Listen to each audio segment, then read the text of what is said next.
한눈에 보는 주도주 시간입니다. 정종현 운용력과 함께하겠습니다. 어서 오세요. 네, 안녕하십니까. 네, 이번 한 주 좀 역사적인 흐름이었던 것 같습니다. 그렇죠? 코스피와 코스닥이 이렇게 양극화를 보일 줄은 몰랐어요. 먼저 유가증권 시장 전반적으로 시장에 대한 이야기 좀 해주시죠. 예, 시장이 워낙에 좋았기 때문에 특별하게 말씀드릴 건 별로 없고요. 간단하게 설명을 드리면 이렇게 보시면 될 것 같아요. 그러니까 올해 들어서 경기 부양책을 실시했었던 나라 중에 주가가 많이 오른 나라가 대표적으로 2개국이 있습니다. 바로 인도하고 일본인데 올해 이제 봄만 해도 와 일본 증시 왜 이렇게 잘 가는데 우리나라는 이 모양이냐 이렇게 생각하시는 분들 많았을 겁니다. 왜냐하면 결국엔 자국에서 돈을 풀어가지고 경기 부양을 실시하겠다고 하니까 외국인들도 제가 알기로는 한 40조 가량의 대규모 자금이 이제 일본 시장에 들어갔고 거기에 따라서 주가가 오른 그런 상황이라고 볼 수 있겠는데 이 흐름이 이제 올해 하반기에 우리나라 시장에 도래했다라고 생각하시면 돼요. 그러니까 물론 이제 간밤에 있었던 아르헨티나의 디폴트라든가 이런 부분은 굉장히 큰 뉴스이고 안 좋은 뉴스인 건 맞지만 주 추세 움직임은 일단 우상향한다라고 하는 쪽에서 좀 포커스를 맞추시고 보는 게 좋을 것 같고 디폴트 문제도 사실 그 아르헨티나 채권 시장이 상대적으로 크게 그 변동성을 키워왔는데 우리나라 입장에서 가장 큰 거는 그거 같습니다. 그러니까 이 아르헨티나도 일종의 그 이머징 마켓으로 분류가 되는데 과연 이러한 그 국가의 어떤 부도 위기가 결국엔 동남아시아라든가 이쪽에 우리나라가 좀 영향력을 받을 수 있는 이 다른 이머징 국가의 어떤 채권 시장에 영향을 미치는가 이것을 중요하게 보시는 게 좋을 것 같은데 지금으로서는 사실 이렇게 크게 영향을 미치는 것 같지는 않고요. 그리고 해결에 대한 가능성이 상당히 좀 높다라고 하는 의견들이 좀 지배적이기 때문에 오히려 또 해소 여하에 따라서는 증시가 또 오늘도 이제 하락했다가 또 상승했다가 변동성이 나타나고 있지만 우리나라는 상대적으로 덜 빠지거나 아니면은 추세는 좀 잡혀갈 것이라고 보시는 게 좋을 것으로 판단이 됩니다.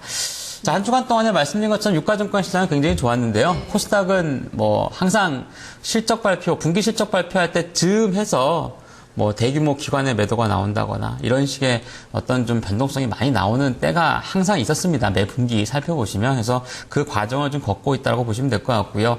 오늘의 코스닥의 반등은 약간의 좀 기술적인 반등에 조금 더 포커스를 맞추시는 게 좋겠고 주 추구의 움직임은 역시 유가증권 시장이라고 보시면 될 것 같습니다. 그래서 워낙에 좋았기 때문에 상승률 상위권의 대부분 금융사, 증권주가 포진이 되어 있습니다. 오늘도 지수가 낙폭 축소하자마자 기업은행이라든가 은행주가 상당히 좋았는데 한 주간 동안에도 증권주가 굉장히 좋았습니다. 동양증권이 한 주간 동안 30.66%가 오르면서 가장 높이 올랐고요. 그리고 동부증권이 29.3%, 한화투자증권이 18.75%. 이것 외에도 대다수 증권주들은 10% 이상, 많게는 한 20% 가까이 주가가 급등했다고 좀 보시면 되겠고요.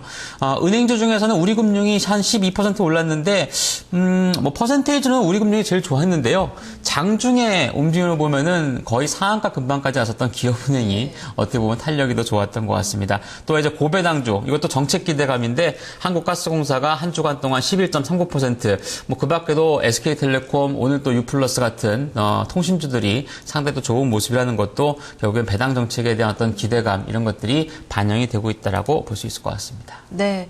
증권주 도대체 어디가 끝일까 이런 얘기들 참 많이 나오거든요. 네. 증권주의 강세가 좀 더 이어질 거라고 보세요? 좀 더 이어질 것 같습니다. 결국에는 이제 증권주가 이제 올해 상반기 중에 점포 폐쇄하고 대규모 인원 감축하고 최근에 정말 많은 인원들이 쏟아져 나오고 있지 않습니까? 그래서 이렇게 되다 보면은 결국에는 업황에 있어서의 최악의 국면은 지나가지 않았냐라고 하는 그런 평가를 받을 수 있는 그런 시점이고 또 이제 증권주가 지금은 분기 단위로 엄청나게 좋은 실적이 나올 것이다. 이런 전망에서 가는 게 아니잖아요. 결국에는 증시 자금, 증시 주변에 돈이 많아진다. 정부가 40조 가량의 대규모 어떤 경기 부양책을 쓰겠다. 이런 것들은 돈의 흐름이 원활해지고 거기에 따라서 증시 주변에 자금이 많아진다는 거기 때문에 그런 것들이 현재 5조 원대 이상의 거래 대금을 회복하고 거기에 따라서 증권주들이 강세를 기록할 수 있는 그런 바탕이 되고 있다고 좀 볼 수 있기 때문에 이전만큼 급등세를 보이진 않는다고 해도 여전히 금융주가 시장의 상승에서는 빠지지 않을 것으로 보시는 게 좋을 것 같습니다. 그렇군요.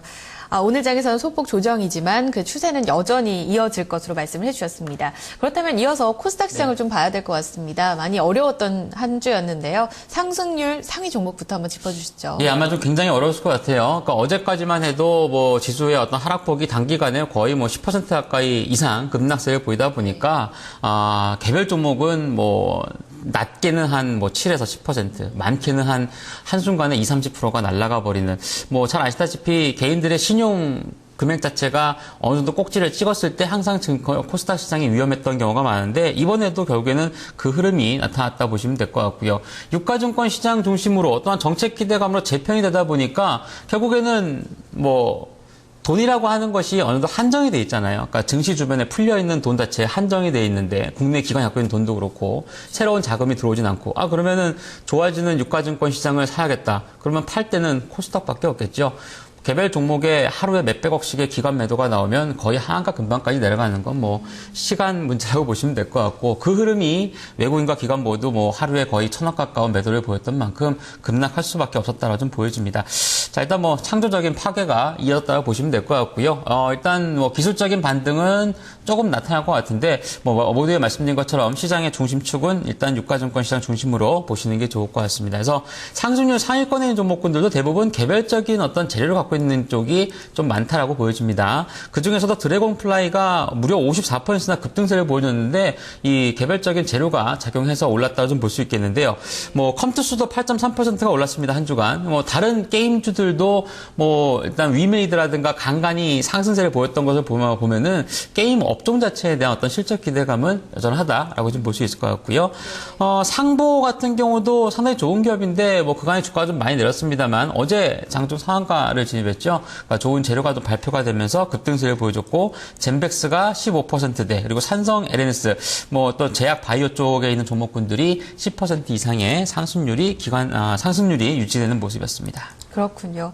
코스닥 시장까지 좀 점검을 해봤습니다. 네. 일단은 뭐 원래 분기마다 실적 시즌 있을 때마다 코스닥의 하락이 있었지만, 이번엔 코스피가 너무 올라서 그 하락이 더 돋보이지 않았나 이런 생각도 좀 하게 됩니다. 예. 지금 보니까 드래곤플라이를 제외하고는 코스닥 상승률도 굉장히 좀 줄어들었어요. 그렇죠? 네. 지금 양시장에서 지금 한 주 동안의 상승률 상위 종목의 주도주가 있었어요?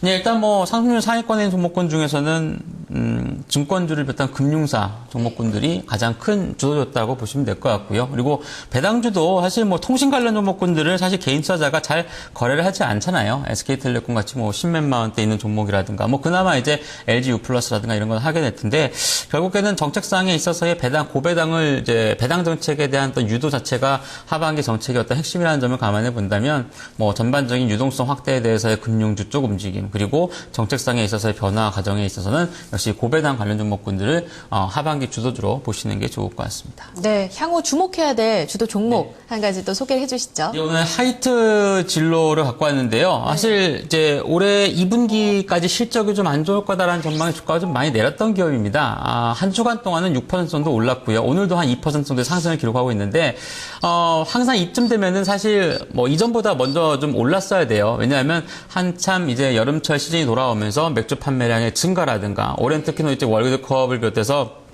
뭐 또 조만간 이제 아시안 게임까지 있는 뭐 대형 스포츠 행사들이 많이 있기 때문에, 거기에 따라서 맥주 소비의 증가, 날씨로 본다고 해도 굉장히 지금 덥잖아요. 뭐 항상 또 일과 후에 또 맥주 한잔 생각나시는 분들 많을 텐데, 그렇게 본다면 결국엔 실적이 안 좋아질래야 안 좋아질 수 없는 그런 기업이 아닌가로 좀 보여지는데, 안타깝게도 2분기 실적은 예상치보다 좀 못하다라고 하는 전망이 나오면서 지난 한 달 동안 주가가 좀 안 좋았는데, 최근에 이제 아주 더워지는 날씨, 그리고 3분기 실적에 대한 기대감이 점진적으로 이제 부각이 되고 있다고 좀 보여집니다.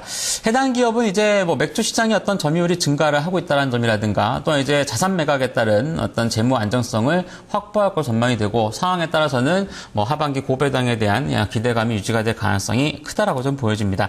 최근 한 주간 동안 주가가 한 6% 올랐지만, 오늘 또 추가적인 상승 구간에서 장중에 어떤 눌림목이라든가, 뭐 당장 오늘이 아니라도 다음 주 시장에서도 공략이 충분히 가능하다고 보여져서 매수가 23,000원권 드리도록 하겠고요. 목표 주가는 단기로는 25,000원, 좀 더 길게 본다면은 뭐 한 27,000원대까지는 좀 더 보셔도 될 것 같고, 손절매 가격은 좀 타이트하게 22,000원권역으로 제시를 해드리도록 하겠습니다. 네, 7월 중순부터 좋은 흐름을 보여주고 있고요. 23,400원 오늘장에서도 올라서고 있습니다.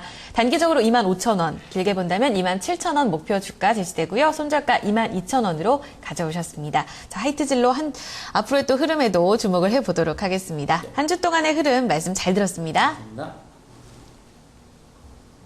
한눈에 보는 주도주 시간이었습니다.